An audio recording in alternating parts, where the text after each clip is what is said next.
विष्णु जी को श्राप दे दिया। किसने? नारद जी ने। क्यों? क्योंकि उसने हरि का रूप मांगा था विवाह करवाने के लिए, और कहते हैं विष्णु जी ने उसका बंदर का मुख लगा दिया, जिस कारण से नारद जी ने भगवान विष्णु को श्राप दे दिया। उस श्रापवश भगवान श्री विष्णु श्री रामचंद्र रूप में राजा दशरथ के घर जन्म लिया। श्री रामचंद्र जी का जीवन देख लो, वो कितना सुखी रहे होंगे। श्री विष्णु जी विवाह हुआ छोटी आयु में, विवाह होते ही वनवास हुआ, वनवास में उसकी धर्मपत्नी का अपहरण हुआ, वो रावण राक्षस के जेल में पड़ी है, हाहाकार मचा हुआ। फिर सीता जी को उस रावण की कैद से छुटवाने के लिए कितना भयंकर युद्ध हुआ, करोड़ों व्यक्ति मारे गए, दिन रात हाहाकार मचा रहा। और उसके बाद फिर सीता जी को वापस लाए, अग्नि परीक्षा लेकर। अग्नि परीक्षा माने कि सीता जी को अग्नि में बैठा दिया था चिता के ऊपर, कि यदि तूने रावण से संपर्क किया है तो जल जाएगी, और नहीं किया है तो तू निष्कलंक है, तो अग्नि से जलेगी नहीं। वो अग्नि से नहीं जली। लाखों लोगों के सामने परीक्षण हुआ। श्री रामचंद्र जी सीता जी को लेकर घर आ गया। कुछ दिनों के बाद सीता गर्भवती थी। उधर से किसी धोबी ने व्यंग कस दिया, अपनी पत्नी को कूट रहा था, पीट रहा था, और कह रहा था कि तू 2 दिन घर से बाहर कहां रही? मैं इस दशरथ पुत्र रामचंद्र जैसा नहीं हूं कि उसकी पत्नी रावण के पास रही 10 वर्ष तक और उसको आज घर रखे हुए है। मैं उस जैसा नहीं हूं। इस बात को श्री रामचंद्र जी ने अपने कानों सुन लिया, क्योंकि वो रात्रि के समय वेश बदलकर घूमा करते थे। उस समय के राजा ऐसी व्यवस्था रखते थे। इस बात को सुनकर के दुनिया में मैं क्या मुंह दिखाऊंगा, मेरे ऊपर उंगली कसी जाती है, टॉन्ट कसे जाते हैं। अगले दिन अपनी धर्मपत्नी सीता जी को घर से निकाल दिया, गर्भवती को। पुण्यात्माओं, यदि हमने लोक वेद लोगों की ही दंत कथाओं से ही अपना शासन व्यवस्थित करना है, तो कैसे हम राजा, कैसे हम भक्त, कैसे हम भगवान? लाखों लोगों के सामने परीक्षण किया सीता जी का, और वो निष्कलंक। अरे धोबी ने कह दिया कि मैं उसके कहने मात्र से अपनी पत्नी का परित्याग कर दिया, तो धिक्कार है ऐसे डिसीजन को। आम आदमी भी ना करे ऐसी गलती, जिसकी पत्नी के गर्भ हो और उसको घर से निकाल दे, कहां जाएगी फिर वो? तो पुण्यात्मा, भले ही उसने लोगों की शर्म से निकाल दिया, लेकिन अंदर से दुख उसका गया नहीं। वो सीता जी कहीं रही, अब उसके बच्चे कहां, और आप राजा बना बैठा, सपने में सुख नहीं उस व्यक्ति को, चाहे कितनी बात बनावे। वही श्री विष्णु जी श्री कृष्ण रूप में जन्मे। जन्म से ही दुख शुरू हुआ था, मृत्यु होगी, सुख का सांस श्री कृष्ण जी को नहीं हुआ। श्री विष्णु जी के दूसरे रोल को आप देख सकते हैं। जेल में जन्म हुआ, मामा शत्रु हो गया, कभी काल्यवन, कभी जरासेंग, कभी कोई शिशुपाल उनके साथ झगड़ा करने को आते हैं। फिर जाकर के एकांत स्थान पर अपना स्थान खोजा, द्वारका समुद्र के अंदर, वहां रहे कुछ दिन। उसके बाद अंत देखो श्री कृष्ण जी के पूरे कुल का। दुर्वासा जी ने श्राप दे दिया कि तुम्हारा कुल नाश होगा। श्री कृष्ण जी अर्थात विष्णु जी के सामने उनके 56 करोड़ यादव हो गए थे। 56 के 56 करोड़ आपस में लड़का कटका मर गए। श्री कृष्ण जी के अर्थात विष्णु जी के पोता और पोते भी। तो श्री कृष्ण जी के पोते और बेटे उनकी आंखों के सामने कटका मर गए।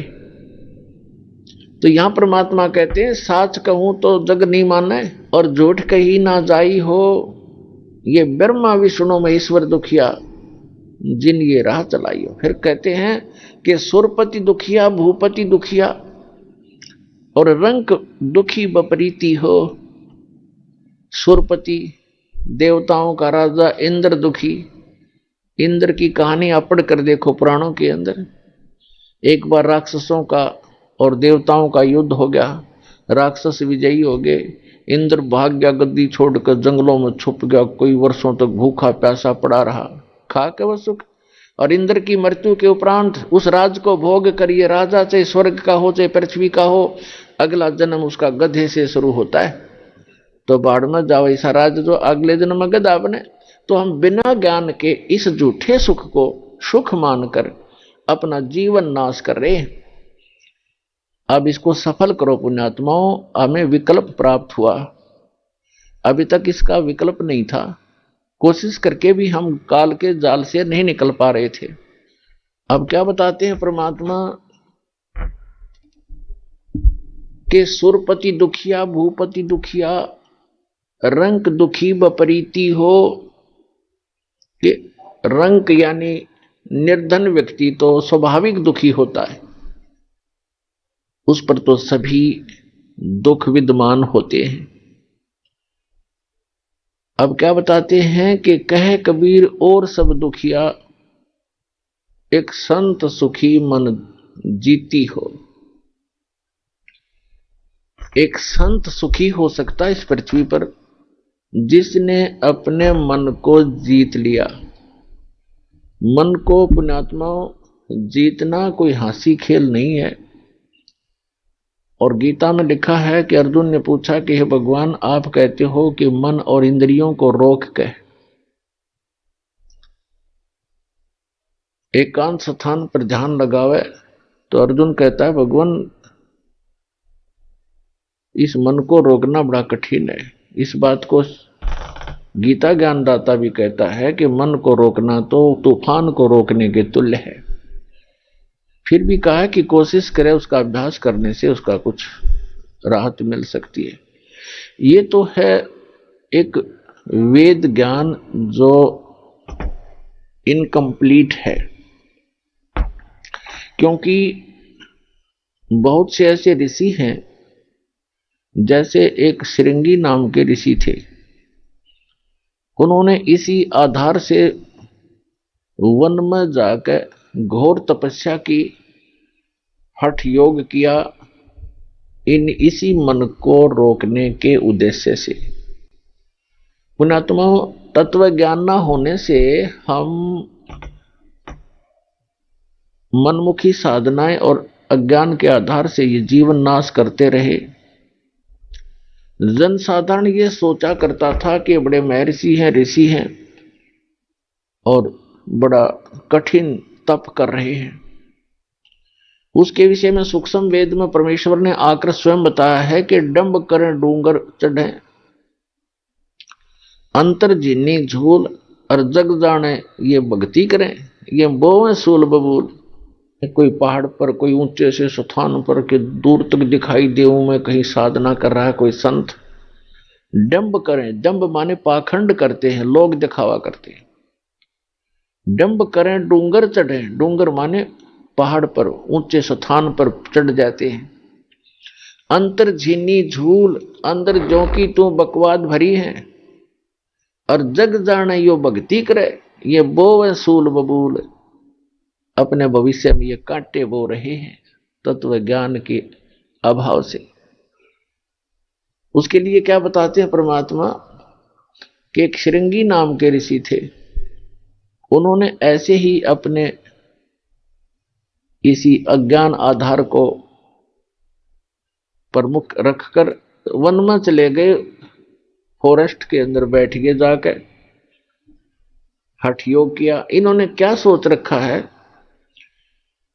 कि पहले अपनी इंद्रियों को काबू करें, और ताकि ये भक्ति में फिर बाधक ना हो।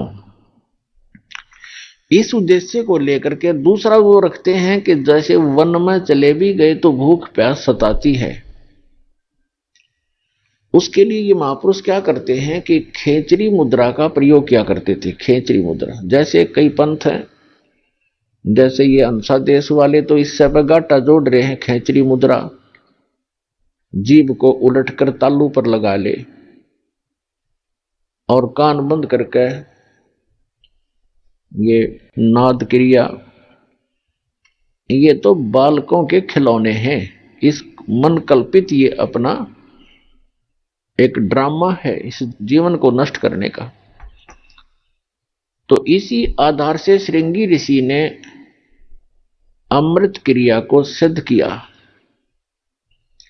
जैसा कि ये संत बताते हैं, ये तो इनको तो कख भी पता नहीं अमृत क्रिया क्या होती है। तालू का जीभ लगा लो ऐसे मोड़ कर, और कहते हैं फिर तालू से अमृत टपकेगा। ये तो लाड़ टपके हैं, अमृत थोड़ा टपकेगा इससे। बकवाद करें। ये एक ऐसी क्रिया है जैसे जीभा को वापस मोड़ेंगे और तालू के लगाने की हम चेष्टा करेंगे तो हमारी नाड़ियां कसती हैं जो जीभा से और मस्तिष्क से संबंधित है। हमारे इस शरीर के अंदर इस तालू के ऊपर, ये जो तालू है लटक रहा है हमारे, इसके ऊपर एक थोड़ा सा स्थान है, वो कम प्लेस है, और उसके अंदर एक अमृत भरा रहता है सदा। और वो अमृत वहां से सीधा चलकर नीचे जाता है नाभि के पास, ऑटोमेटिक चल रहा है वो। और उसको एक कुंडलनी शक्ति है, कुंडलनी शक्ति बोले, नागिनी कहा संतों ने।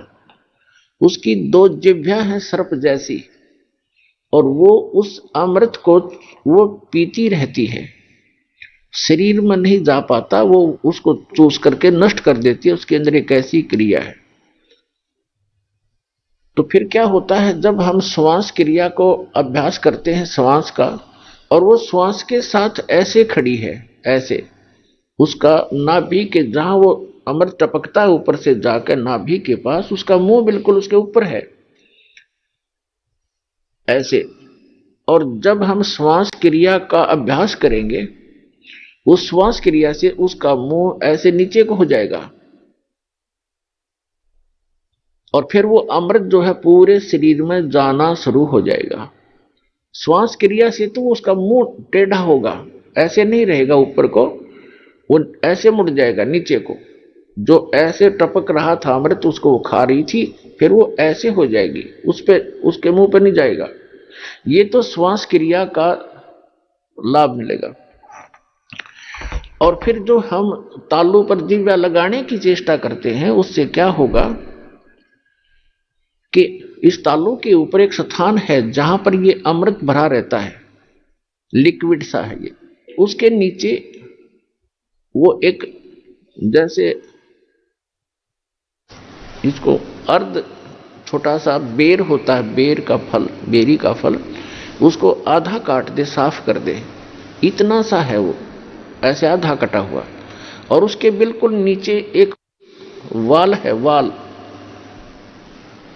और उसके ऊपर एक छोटी सी नाड़ी टिकी हुई है जो उस वाल के सुराख को रोक रही है। तो उस अभ्यास करने से, तो श्वास क्रिया से तो नागिनी का फन नीचे को हो जाएगा, और फिर वो नीचे जाना शुरू होगा, और जिस रास्ते से फिर वो जाएगा वो उस नागिनी के हाथ नहीं लगेगा, वो पूरा शरीर में व्याप्त हो जाएगा। एक स्वाभाविक ओवरफ्लो होकर के वो छोटा सा जो आधे बेर का जितना स्थान समझो खाली, ओवरफ्लो होकर जब जाता है तो वो नागिनी के मुंह पर गिरता रहता है। तो अब वो चाहे उस सुराख से जाएगा और चाहे वैसे ऊपर के ओवरफ्लो होकर जाएगा, तो उस कुंडलनी जो नागिनी है उसके नाभि के चारों तरफ, नाभि के पास हमारी सभी पूरे शरीर की नाड़ियां इकट्ठी हो जाती हैं। उनका एक ऐसा बंध है वहां पर, उसके ऊपर वो ऐसे लपेटी हुई है जैसे आपने देखा हो वृक्ष के ऊपर बेल होती है पीली सी, तो ऐसे वो लपेटा लगाए रहती है, उसको नाड़ियों में नहीं जाने देती, और ऊपर से जो आता उसको स्वयं चूस लेती। तो फिर वो नाड़ियों की जकड़ ढीली कर देती है, वो अपने आप मुझा जाती है, क्योंकि श्वास की क्रिया से वो बंद हो जाती है। और फिर उससे जो हम जिह्वा का अभ्यास करते हैं, जो तालु है ऊपर जहाँ सरोवर है, जिसको मान सरोवर कहते हैं शरीर में, जहां पर ये अमृत भरा हुआ है, उसका नीचे का सुराख थोड़ा सा खुल जाता है, उससे फिर अमृत टपकना प्रारंभ करता है। अब कहने का भाव ये है कि ये सारा कुछ भी हो गया, आपकी कुंडलनी शक्ति भी जागृत होगी और वो नागिनी भी दबगी नीचे को होगी और उधर से आपकी अमृत क्रिया भी सिद्ध होगी। फिर अब क्या होगा, उससे क्या होता है कि शरीर के अंदर ज्यादा भोजन आहार की आवश्यकता नहीं रहती। शरीर बगैर खाए भी वर्षों तक रह सकता है और भक्ति से ही मिली नहीं तो 1-1 लाख वर्ष तक बैठ कर चले गए, फिर गधे की योनि पाई। इन क्रियाओं से क्या लाभ हुआ?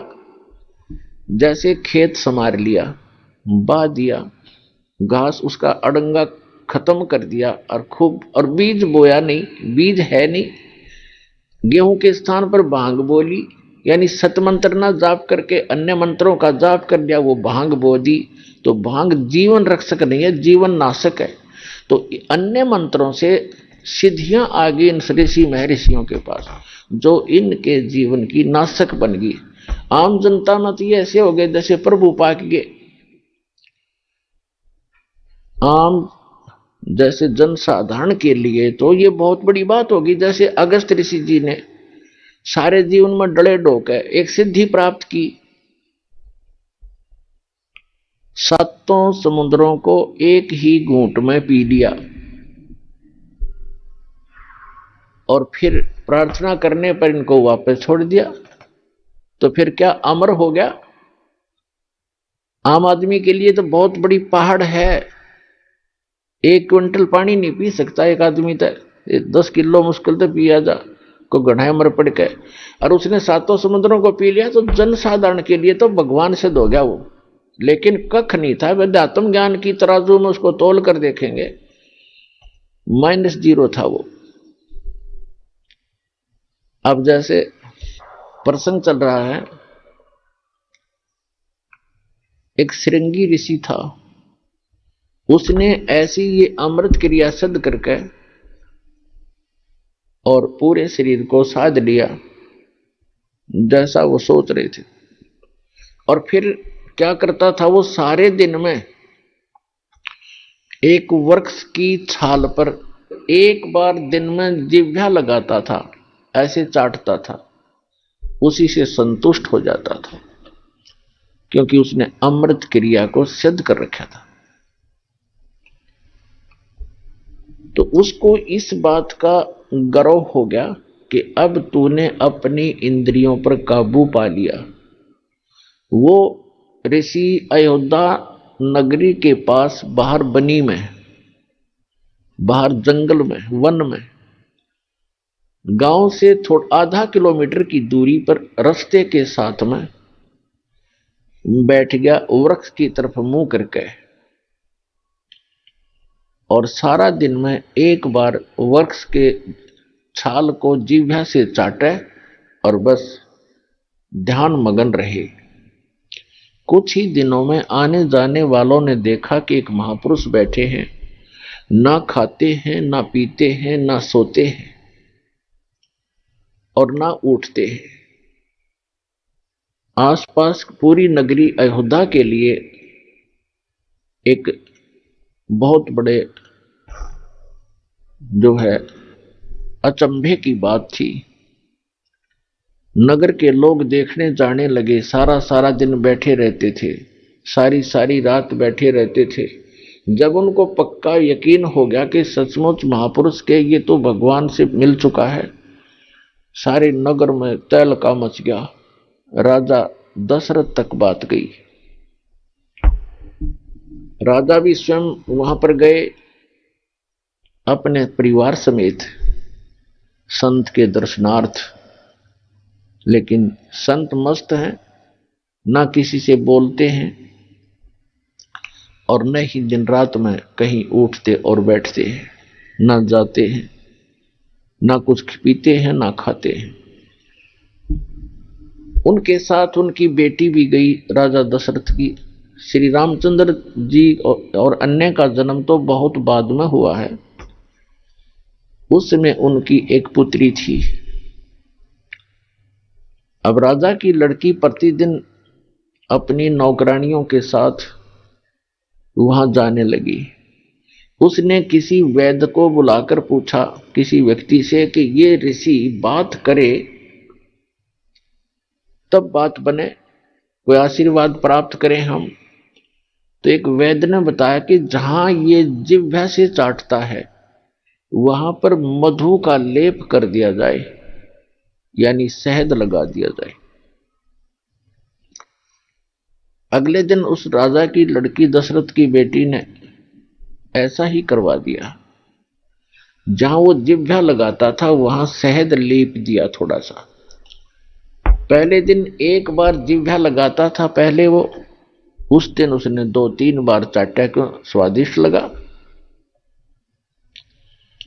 अगले दिन तो कुछ ज्यादा लगा दिया तो और ज्यादा चाटा।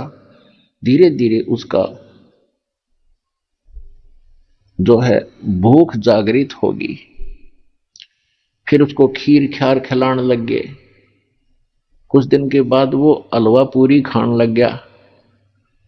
अपने पिता की आज्ञा लेकर लड़की ने कहा कि ऐसे महापुरुष को पिताजी घर ले चलते हैं।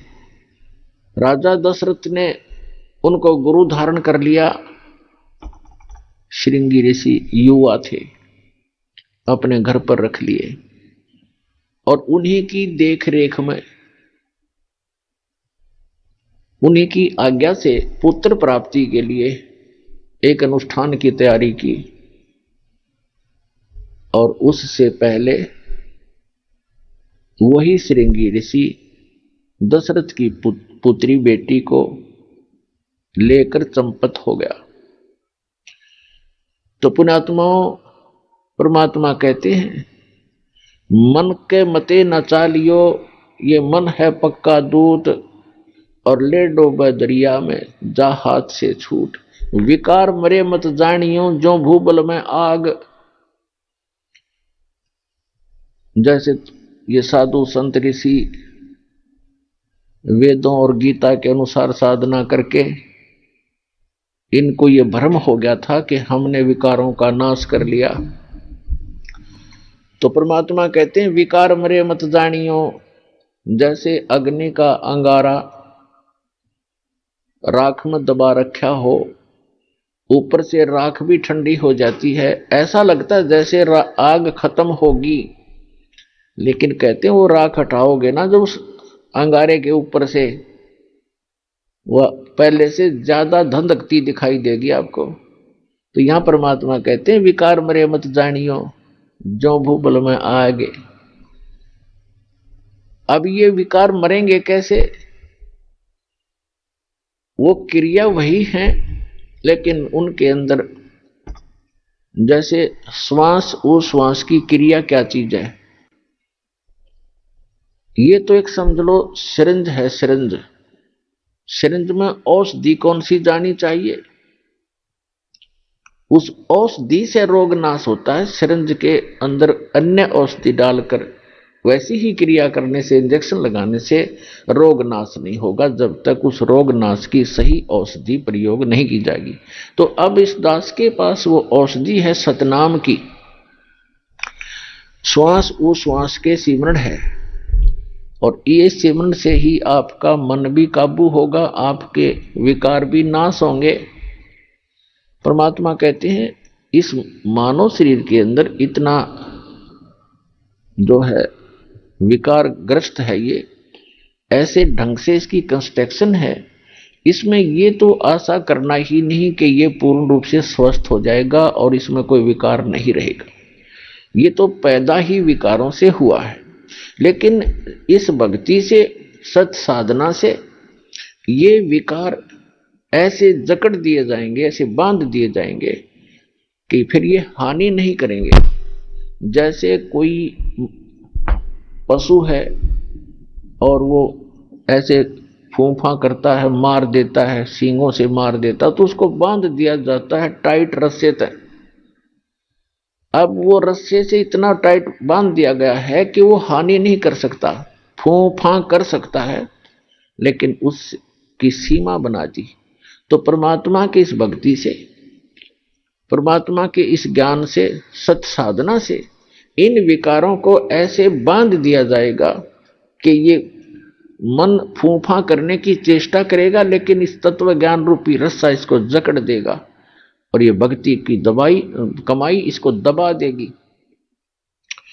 जैसे कोई भी इंसान है, कोई रिश्वत लेता है, जिसमें उसको ये ज्ञान होगा कि ये रिश्वत तेरा दुश्मन है, ये तू विष खा रहा है, इस तत्व ज्ञान से पूर्ण रूप से विश्वास हो जाएगा, तो उसके बाद मन चाहेगा कि ऐसा ले लूं, मोटी रकम मिल रही है, लेकिन आत्मा धिक्कारेगी, खबरदार इसका हाथ लगा दे, तो ये फूफा करके चुप हो जाएगा। इसी प्रकार वो एक और कोई दुराचार की वासना उत्पन्न होगी तो आत्मा इसको धिक्कार देगी, ये ज्ञान इसके आगे खड़ा हो जाएगा और इसका उस वहीं पर रुकावट हो जाएगी। तो इस प्रकार हम इन विकारों को भी रोकेंगे इस भक्ति और इस साधना और इस ज्ञान से, और हम अपना आत्म कल्याण भी आसानी से करवा पाएंगे। तो परमात्मा कहते हैं कि सुरपति दुखिया भूपति दुखिया और रंग दुखी बपरीती हो, कहे कबीर और सब दुखिया, एक संत सुखी मन जीती हो। अब मन को जीतना कैसे है? जैसे दोजक भीष्ट सबीत देखे, राजपाट के रसिया, तीन लोक से तरपत नाही, ये मन भोगी खसिया। परमात्मा ने सुख संवेद में बताया है कि दोजक मीन नरक और बहिष्ट मीन स्वर्ग। दोजक बहिष्ट सभी ते देखे, राजपाट के रसिया। इस राज्य प्राप्ति के लिए आपने बहुत से पहले तप किए, जप किए, दान किए, यज्ञ किए, स्वर्ग में गए, स्वर्ग का समय समाप्त करके अपनी पूंजी अक्षीण करके, स्वर्ग क्या है? स्वर्ग इज ए रेस्टोरेंट, जिसमें एक रेस्टोरेंट है जिसमें सब वस्तु आपको अपनी जेब से खरीदनी पड़ेंगी, अपने पल्ले से, अपने पैसे से। सुविधाएं वहां जो उसमें है वो आप पूरी प्राप्त कर सकते हो यदि आपके पास पैसा है, लेकिन आपकी जेब खाली हो रही है। और जिस दिन आपकी जेब हल्की हो जाएगी, अपने आप वहां से चल पड़ोगे या आपको रेस्टोरेंट से निकाल दिया जाएगा। तो इसी प्रकार स्वर्ग एक रेस्टोरेंट है जहां आप अपने पुण्यों का नाश करने के लिए जाते हो, कुछ दिनों की बकवाद वहां कराते हो, फिर नरक में भी जाते हो अपने किए हुए पाप कर्मों के आधार से। जब तक हमें ये सत साधना प्राप्त नहीं होती, सच्चे इस कबीर भगवान की और ये सतनाम की और सार नाम की, जब तक पूर्ण परमात्मा कबीर जी की सत साधना हमें नहीं मिलती, तब तक हम अपने दोनों कर्म भोगने पड़ते हैं, पुण्य भी और पाप भी। अभी तक आपने विधान सुना होगा कि जैसे कर्म करेगा वैसे फल देगा भगवान। बिल्कुल सही है। आपके जैसे कर्म पूर्व जन्म के हैं, उनसे आपकी एक जीवन बन गया, किस्मत बना दी। आपके जो संचित कर्मों में से कुछ पुण्य ले लिए, कुछ पाप ले लिए, उस एवरेज से जिसके पुण्य घने हैं और पाप कम हैं, तो उसके पुण्य उसी रेशो से अधिक जीवन में आपको प्राप्त है, और पुण्य भी उसी आधार से और पाप भी उन्हीं की रेशो से। तो आप जी को दोनों भोगने पड़ेंगे। यहां इस प्रारब्ध बोलते हैं इसको, प्रारब्ध यानी जीवन में लिखी हुई किस्मत के जो कर्म हैं, जो संस्कार हैं किस्मत के, उनको प्रारब्ध कर्म बोलते हैं। और प्रारब्ध कर्म को कोई नहीं चेंज कर सकता, ना विष्णु जी कर सकते, ना ब्रह्मा जी कर सकते, ना शिव जी कर सकते, ना ब्रह्म कर सकता, ना परब्रह्म कर सकता। परम अक्षर ब्रह्म कर सकता है। मासा घटे न तिल बधे, विधना लिखे जो लेख, और सच्चा सतगुरु मिटाकर ऊपर मार दे मेघ, यानी फॉरएवर खत्म कर देता है। मासा घटे न तिल बधे, यानी 1 ग्राम भी आपके संस्कार इधर उधर नहीं हो सकते और ना बढ़ सकते ना कम हो सकते। जो विधाता ने आपके भाग्य में, प्रारब्ध में, किस्मत में लिख दिए, प्रारब्ध माने किस्मत, आपकी किस्मत में जो लिखा हुआ है उसमें से ना मासा घट सकता है और ना ही तिल के समान बढ़ सकता है। आपको दोनों भोगने पड़ेंगे जब तक आप परम अक्षर ब्रह्म, उस सत्य पुरुष अल्लाहू अकबर, उस कबीर भगवान की भक्ति नहीं करोगे। आइए अब हम उन श्रद्धालुओं के अनुभव जानते हैं जो जगत गुरु तत्वदर्शी संत रामपाल जी महाराज जी से दीक्षा प्राप्त कर चुके हैं तथा उनके द्वारा बताए गए भक्ति मार्ग पर चल रहे हैं। नमस्कार जी। नमस्ते। क्या नाम है जी आपका? मेरा नाम रेणु हाइडिया, इंदौर एमपी से हूँ। रेणु जी, संत रामपाल जी महाराज से नाम दीक्षा आपने कब ली? सर जी, संत रामपाल जी महाराज से नाम दीक्षा मैंने 1 अप्रैल 2014 को लिया था। संत रामपाल जी महाराज से नाम दीक्षा लेने से पहले आप क्या भक्ति साधनाएं करती थी? सर जी, संत रामपाल जी महाराज की शरण में आने से, उनके उपदेश लेने से पहले देवी देवता, भोलेनाथ जी, ब्रह्मा विष्णु, यही सारे हम भक्ति किया करते थे। तीर्थ जाना, मंदिर जाना, ये सारी चीजें हम करते थे। व्रत रखना, उपवास रखना, सारी चीजें करते थे। बहन जी, आपने बताया कि आप तीर्थ करती थी, व्रत करती थी, मंदिरों में जाती थी, तो फिर संत रामपाल जी महाराज की शरण में आप कैसे आई? संत रामपाल जी महाराज की शरण में मेरी बीमारी के चलते हमें नाम उपदेश लिया।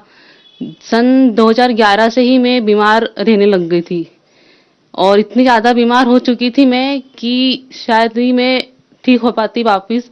बेड पे लेटे रहना, चल भी नहीं पाना और बहुत मुश्किल से ही खाना पीना हो पाता था। मम्मी सिलाई करते हैं, वो दिन शॉप पे सिलाई करते हैं, उनके पास में ही एक गैरेज है, तो वहां पे संत रामपाल जी महाराज के अनुयायी आते थे उनकी गाड़ी रिपेयर करवाने के लिए। तो वो अक्सर मतलब मम्मी से सिलाई वगैरह का रेट पूछने के लिए शॉप पर चर्चा हो जाती थी मालिक की कि आप जिन भगवान को पूज रहे हैं वो समर्थ नहीं है।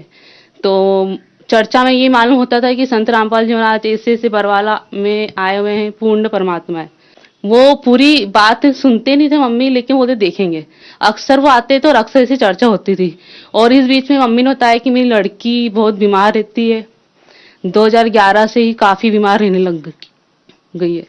तो उनने फिर बोला कि इनको बरवाला लेके चलो, वहीं पे संत रामपाल जी महाराज इनको अच्छे से पूर्ण मतलब जो बीमारी सब खत्म कर देते हैं। वो शारीरिक सुख देते हैं और जितने भी आपके दुख हैं उनका निवारण करते हैं।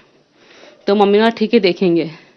फिर 2012 तक आते आते मेरी कंडीशन इतनी खराब हो गई थी, डॉक्टर को दिखाया। एक डॉक्टर ने मेरी बीमारी पकड़ी जो इंदौर के एमवाई हॉस्पिटल के थे। उनने बोला कि इसको बोन टीबी हो गया है। तो मम्मी ने कहा कि टीबी के लक्षण तो ऐसे होते हैं जैसे खांसी में खून आना वगैरह, तो इसको तो कुछ आते ही नहीं है। तो उन्होंने कहा कि बोन टीबी ऐसा रहता है कि उसमें हड्डियों में कीटाणु लग जाते हैं और वो हड्डियों का पानी बनाते हैं और वो पूरी गला देते हैं हड्डियां, और इसकी लास्ट स्टेज चल रही है। उस टाइम पे मेरी पीठ में करीबन 2 से 2.5 लीटर पानी भरा हुआ था। तो डॉक्टर ने बोला कि इसका लास्ट स्टेज चल रहा है और इसका ऑपरेशन कराना जरूरी है। तब भी उन भगत जियों ने जो संत रामपाल जी महाराज से नाम उपदेश ले रखा था, उनने बोला कि एक बार इनको बरवाला ले चलो। तब भी मम्मी ने बोला कि नहीं, इसकी कंडीशन बहुत ज्यादा क्रिटिकल है, तो इसे पहले ऑपरेशन करवाऊंगी। और डॉक्टर ने बोला है कि इसका ऑपरेशन भी सक्सेस होने के बहुत कम चांसेस है, या तो कमर के नीचे पैरालाइज हो जाएगा या एक कोमा में चली जाएगी, कुछ भी हो सकता है। फिर मम्मी ने बोला कि अगर इसका ऑपरेशन सक्सेस होता है तो हम लोग बरवाला जाके नाम लेंगे। और फिर उस दौरान मेरा ऑपरेशन हुआ। ठीक है, मैं बेड रेस्ट पे थी उस टाइम पे भी, लेकिन पीठ में पानी मेरे भरती जा रहा था ऑपरेशन के बाद भी। दोबारा से दिखाया डॉक्टर को, उन्होंने बोला कि इसका फिर से ऑपरेशन करना होगा। मम्मी कि थोड़े दिन पहले तो हुआ है, तो उन्होंने कि इसके जो कीटाणु पूरी तरह से क्लीन तो होते नहीं है शरीर में से, लेकिन उसका पूरा साफ करने के 3-4 बार ऑपरेशन होते हैं। नॉर्मली जिनको भी होता है उनके कराने होते हैं। तो उस टाइम पे मैं बहुत जोर से होने लग गई थी कि कितनी बार मैं ऑपरेशन करवाऊंगी। फिर मम्मी ने बोला कि अब नाम दीक्षा लेंगे, उसके बाद जो होगा वो देखा जाएगा। उस दौरान मेरे को मम्मी ने बोला कि ऐसे बरवाला में संत आए हुए हैं और उनसे नाम दीक्षा लेनी है। तब मैं नीच आत्मा ने मैंने मना कर दिया कि मम्मी आप कहाँ तक मेरे को लेके जाओगे, तुम जिन जिन को भी बताती हो वो बताते कि यहाँ ले जाओ वहां ले जाओ, झाड़ फूक वालों के वहां ले जाती हो, अब मैं नहीं जाऊंगी। तो मम्मी ने कहा कि ज्ञान गंगा पुस्तक पढ़ो और मेरे को भी बताओ कि क्या लिखा हुआ है। किताब दी भगत जियों ने। तो जब मैंने पढ़ी तो 2-3 पेज पढ़े तो इंटरेस्ट आने लग गया कि इसमें तो ये लिखा हुआ है कि ब्रह्मा विष्णु महेश का जन्म और मृत्यु होती है। तो ये तो कहीं पे भी नहीं किसी ने बताया था। फिर उसको पढ़ते पढ़ते मैंने करीबन 5 दिन में पूरी किताब पढ़ दी और मतलब अंदर से ही तड़प जगी कि मतलब नाम लेना संत जी से। मतलब अगर धरती पे अगर भगवान है तो वो संत रामपाल जी महाराज जी है और बरवाला में बैठे हुए। मेरी मम्मी से तुरंत अपन को नाम लेना है, क्योंकि जिन देवी देवता के अपन शुरू से पूजा कर रहे इतने साल हो गए, 3 साल से मैं बीमार थी, किसी ने भी हेल्प नहीं करी। और करीबन मम्मी इतनी पूजा पाठ करती थी हमारी, इतना पूजा पाठ करती कि रेगुलर मंदिर जाना, शाम को मंदिर जाना, जो भी नवरात्र आ रहे सबकी पूजा करना, सब कुछ करना, टोटल चीजें जितनी थी सब करी मम्मी ने और मैंने भी। फिर भी किसी भी देवी देवता ने मतलब मेरी बीमारी ठीक नहीं करी। फिर उसके बाद हम लोग नाम दीक्षा लेने के लिए 1 अप्रैल 2014 को बरवाला पहुंचे, सतलोक आश्रम। वहां पे संत रामपाल जी महाराज से हमने नाम लिया। बहन जी, संत रामपाल जी महाराज से नाम दीक्षा लेने के बाद क्या आपको कोई लाभ भी प्राप्त हुए? संत रामपाल जी महाराज से नाम उपदेश लेने के बाद लाभ काफी हुए हैं। अगर उनको मैं बताऊंगी तो शायद ही बहुत टाइम हो जाएगा। जैसे सबसे पहला लाभ मुझे ये हुआ शारीरिक लाभ।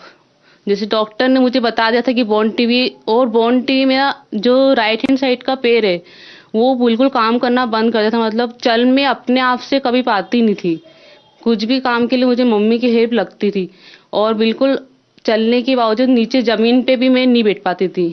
10 से 12 करीबन डॉक्टर हम लोग बदल चुके तो किसी को भी बीमारी पकड़ में नहीं आ रही थी कि हुआ क्या आखिर। और उस दौरान झाड़ फूक वाले मंदिर वगैरह सारा ही कुछ मम्मी जो लोग बोलते थे वहां जाती थी। मम्मी जिनने जो बता दिया वहां चली जाती थी कि इसको उस मंदिर ले जाओ, आपकी लड़की बीमारी इसको वहां ले जाओ। तो सारे ही कुछ लेके चले गए, हो चुका था। फिर भी कोई आराम तो कहीं से भी नहीं मिल पा रहा था और ऊपर से मेरी दिन पे दिन हालत बहुत बिगड़ते आ रही थी। और बोन टीवी के जरिए जो हड्डियां मेरी गल रही थी उसका पानी मेरी पीठ में इकट्ठा होते आ रहा था। करीबन 2 से 3 लीटर पानी भर चुका था। चलना भी मुश्किल होता था, खाना पीना सब बंद हो चुका था। पूरा ही मतलब कंडीशन बहुत खराब थी। और डॉक्टर के पास जब गए, उन्हें जब बोला कि इसका ऑपरेशन कराना है, तो वहां पे ऑपरेशन के 1 दिन पहले उन्हें 3 पेज पे साइन करवाया। या तो ये पैरालाइज हो जाएगी कमर से नीचे तक का, या कोमा में जा सकती है क्योंकि इसका लास्ट स्टेज चल रहा है।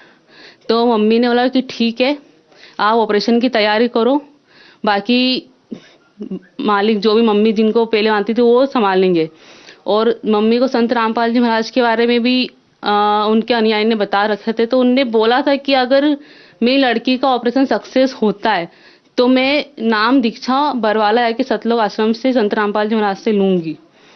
फिर उसके बाद मेरा ऑपरेशन हुआ। ऑपरेशन के बाद भी मुझे डॉक्टर ने पूरा बेड रेस्ट दे रखा था। पीठ से लेके कमर तक का एक बेल्ट बना दिया था लकड़ी का कि अगर उसको बैठना है तो पहन के बैठना ही, उसके बिना मतलब कहीं भी आप जा नहीं सकते हो बिना बेल्ट के। तो वो पूरा बेल्ट पहन के ही मैं खाना खाती थी, बैठती भी थी। तो मम्मी मुझे उठा के बिठाते थे, मैं चल नहीं पाती थी खुद से। 15 दिन पहले हम लोग डॉक्टर को फिर रिटर्न दिखाने गए कि पीठ में पानी भरा रहा है। तो डॉक्टर ने उनके अकॉर्डिंग ट्राई किया कि ऐसे ही निकल जाए, लेकिन वो हो नहीं पाता। डॉक्टर ने बोला कि इसका दोबारा से ऑपरेशन करना होगा, वो ऐसे ठीक नहीं होगा। उसके जो हड्डियों में कीटाणु लग चुके हैं बोन टीवी के, वो हड्डियां गलाते और वो उनका कीटाणु का काम चल रहा है, वो पानी बना रहे। जब तक 3-4 ऑपरेशन से क्लीन हो जाते पूरी बॉडी तो नहीं। उस टाइम पे मतलब मुझे बहुत तेज रोना आ गया था कि मैं इतना ऑपरेशन नहीं करवा सकती क्योंकि मेरी हालत बहुत ज्यादा खराब थी। फिर मम्मी ने बोला कि ठीक है ऑपरेशन नहीं करवाना हमको। मम्मी ने मेरे को बोला कि अपन पहले संत रामपाल जी महाराज से नाम दीक्षा लेंगे बरवाला जाके सतलोक आश्रम से, उसी के बाद फिर जो होगा फिर देखा जाएगा, अब भी अपन नाम लेने चलेंगे। तो हम लोग फिर सतलोक के बरवाला आश्रम गए। वहां पे संत रामपाल जी महाराज से हम लोगों ने नाम लिया। नाम लेने के बाद संत रामपाल जी महाराज ने आशीर्वाद दिया, नाम उपदेश लिया हम लोगों ने। मतलब काफी मतलब आश्रम का भी मैं अगर वर्णन करूं तो बहुत ज्यादा ही मतलब वहां पे सबको देख के वहां की व्यवस्था बहुत अच्छी है, बहुत ज्यादा अच्छी है अकॉर्डिंग दूसरे आश्रमों से। उसके बाद फिर सतलोक आश्रम बरवाला से जब हम संत रामपाल जी महाराज से नाम उपदेश लेके जब हम लौट रहे थे, तो डॉक्टर ने बोल दिया था कि 3-4 ऑपरेशन और करवाने होंगे। बट संत रामपाल जी महाराज से उपदेश लेने के बाद ही जब हम लोग लौट रहे थे, रास्ते में ही बस में जो ब्रेक लगा था, फिर मेरे पीठ मतलब पूरा गीला गीला हो चुका था। तो मैंने मम्मी को बताया कि ये पूरा कपड़े गीले हो चुके मेरे पीछे से। तो मम्मी ने देखा कि जो तुम्हारा पानी भरा हुआ था वो पूरा निकल गया है। तो मतलब उस टाइम हैरान थे कि जब डॉक्टर ट्राई कर रहे थे कि इससे या तो सिरिंज वगैरह से निकल जाए, तो नहीं निकल रहा था, वो ऑपरेशन का ही बोल रहा था। तो ये ऑटोमेटिकली कैसे निकल गया। तो दोबारा से मुझे कोई ऑपरेशन की जरूरत ही नहीं पड़ी। डॉक्टर को भी चेक करवाया बट कोई ऑपरेशन जरूरत ही नहीं पड़ी। जो डॉक्टर बोल रहे थे कि 3 से 4 ऑपरेशन करवाने पड़ेंगे आपको जब तक क्लीन नहीं हो जाता है।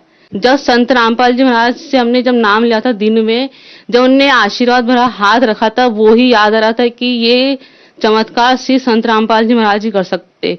ये किसी डॉक्टर के या किसी झाड़ फूक वाले की बस की बात नहीं है। नाम उपदेश लेने के बाद मैंने कोई दवाई नहीं खाई है। सेकेंडली, मुझे डॉक्टर ने ये बोल दिया था कि आप अगर खटाई खाओगे तो वो आपके लिए जहर है, क्योंकि मेरे एक्सरे में मेरे को जो शरीर में गिठाने भी हो चुकी थी बोन टीबी के कारण। तो वो अलग ही जैसे अंगूर के गुच्छे होते वैसे दिखती थी एक्सरे में।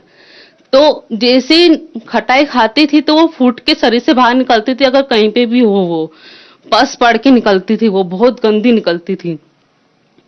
तो डॉक्टर ने मना कर दिया कि अगर आप खाओगे ये आपकी जिंदगी के लिए जहर है। और आज के टाइम में संत रामपाल जी महाराज से नाम दीक्षा लेने के बाद मैं कैसे भी खटाई खा लूं, मुझे कोई प्रॉब्लम नहीं होती है। कैसे भी चल लूं, कैसे ही बैठ लूं, कोई प्रॉब्लम नहीं होती पैर में। यहाँ तक कि मैं आराम से दौड़ लगा सकती हूँ, चल सकती हूँ। मेरा जॉब छूट गया था, मेरी बीमारी के पहले मैं जॉब करती थी, मेरा जॉब छूट गया था। आज संत रामपाल जी महाराज की दया से मुझे एक जॉब है, अच्छी सैलरी है, आर्थिक स्थिति मेरी अच्छी है। ये MRI करवाया था, इसमें क्लियर ही दिख रहा है कि पीठ के पीछे काफी पानी भरा गया था, पूरा उभरा हुआ दिख रहा है। वो आप देख सकते हैं, पूरा क्लियर पानी भरा हुआ दिख रहा है। संत रामपाल जी महाराज से नाम उपदेश लेने के बाद मुझे कोई बीमारी नहीं है और मैं एक स्वस्थ जिंदगी महसूस कर रही हूँ, जो मैंने कभी सोची भी नहीं थी कि मैं इतने टाइम से बीमार थी। लेकिन मैं कभी सोच भी नहीं पाई थी कि मैं फिर से ठीक हो जाऊंगी, क्योंकि लगभग ऑपरेशन के बाद भी सारा ही मुझे लगता नहीं था कि मैं ठीक हो जाऊंगी, ना मैं चल पाऊंगी, ना मैं फिर से जॉब कर पाऊंगी या कुछ पढ़ाई कर पाऊंगी या कुछ कर सकती। लेकिन आज संत रामपाल जी महाराज की दया हुई है, उनने नाम उपदेश लेके मुझे एक जीवन दान दिया है और फिर से मैं चल पाती हूँ, बैठ पाती हूँ, मैं किसी के ऊपर डिपेंड नहीं हूँ। उसके बाद आर्थिक लाभ हुआ है। बट संत रामपाल जी महाराज की नाम उपदेश लेने के बाद सारी चीजें मतलब आगे से होती है कि खुद ही मतलब संत रामपाल जी महाराज की दया से खुद ही आगे से हो जाती है। कुछ भी चीज आपको अगर चाहिए होती है, कुछ भी जरूरत की चीज खुद ही आगे से होती है। अच्छी जॉब है तो सैलरी भी अच्छी है, सारी चीजें अच्छे से होता है। जैसे मतलब इतने एक शारीरिक बीमारी तो थी, आर्थिक दुख भी इतने ज्यादा घेर चुके थे हमको कि पूरा जीवन जीना मुश्किल हो रहा था। लेकिन आज हम पूरे संत रामपाल जी महाराज के द्वारा जो नाम उपदेश मिला है, सुखी है उनके द्वारा हम लोग और अच्छे से जीवन जी रहे हैं। उसके बाद एक और लाभ हुआ मुझे सन 2017 में। मम्मी को एकदम से ही मतलब उनका तबीयत बहुत वीक हो गई थी, अदर डाउन हो गया था उनका पूरा, और उनको सिर्फ 5 ग्राम खून बचा था। जब वो डॉक्टर के पास गई कि मतलब मेरे पैर में स्वेलिंग रहता हमेशा, तो डॉक्टर ने उनका रिपोर्ट जांच वगैरह करवाई, तो रिपोर्ट में आया कि 5 ग्राम खून है। तो डॉक्टर ने बोला कि तुम खुद से चल के कैसा है, क्योंकि उस टाइम पे हम लोग बहुत बिजी रहते थे, मम्मी खुद से ही चल के गई थी डॉक्टर के पास। तो डॉक्टर ने बोला कि आप खुद से चल के कैसे आ रहे हो, 5 ग्राम खून जिनका रहता है वो लोग बेड रेस्ट करते हैं, उनकी हालत बहुत खराब रहती है। तो मम्मी ने कहा कि मेरे को तो थोड़ी बहुत स्वेलिंग थी, तो इसकी मैंने सोचा कि दिखा लूं, मेरे को तो पता भी नहीं था कि 5 ग्राम खून है। तो मालिक संत रामपाल जी महाराज की वहां पे भी बहुत दया हुई है कि मतलब 5 ग्राम खून होने के बाद ही मम्मी चल पाती थी। उसके बाद फिर उनका ट्रीटमेंट करा डॉक्टर जी ने, तो फिर वो पूरी तरह से ठीक है, आज वो भी बहुत ठीक है। जो भी आपको जिस भी प्रकार की बीमारी है, वो बीमारी का इलाज सिर्फ और सिर्फ संत रामपाल जी महाराज बरवाला वाले सतलोक आश्रम में ही आपको मिलेगा। क्योंकि आप जितने भी डॉक्टर को दिखा लोगे कि वो इलाज तो कर देंगे, लेकिन पूरी तरह जड़ से ठीक नहीं होती कोई सी बीमारी। ये तो मैंने मेरे एक्सपीरियंस से देख लिया, क्योंकि अगर आपको किसी भी प्रकार का बीमारी है, डॉक्टर ने अगर ठीक भी कर दिया, कोई ऑपरेशन भी कर दिया, तो भी वो बनी रहती है। वो पूरी तरह ठीक नहीं होती है, और जैसे कैंसर जैसी बीमारियां भी ठीक हो जाती है संत रामपाल जी महाराज की वहां जाने से। तो बहुत सारी बीमारी ठीक हो जाती है। अगर जिस भी प्रकार की बीमारी है तो संत रामपाल जी महाराज ही ठीक कर सकते हैं, क्योंकि वो पूर्ण परमात्मा कबीर परमेश्वर के रूप में आए हुए हैं धरती पे। बहन जी, संत रामपाल जी महाराज से नाम दीक्षा कैसे ली जा सकती है? संत रामपाल जी महाराज जी से नाम दीक्षा साधना टीवी वगैरह जितने भी चैनल आते हैं, आध्यात्मिक चैनल आते हैं, उनपे संत रामपाल जी महाराज का सत्संग आता है और उन्हीं में नंबर प्रोवाइड किए जाते हैं। आप दे सकते हैं, जब भी आप सत्संग देखेंगे तो वहाँ पे नंबर होते हैं, उन नंबर पे आप कांटेक्ट कर सकते हो। आप जिस भी एरिया पे हो, जिस भी स्टेट में हो, जिस भी सिटी में हो, तो उस स्टेट से आपको आप एक बार कॉल करेंगे, वहाँ पे आपको बता दिया जाएगा कि आप और नंबर आपको प्रोवाइड कर देंगे कि हम यहाँ से संत रामपाल जी महाराज से आप उपदेश ले सकते हो। धन्यवाद जी। सत साहेब।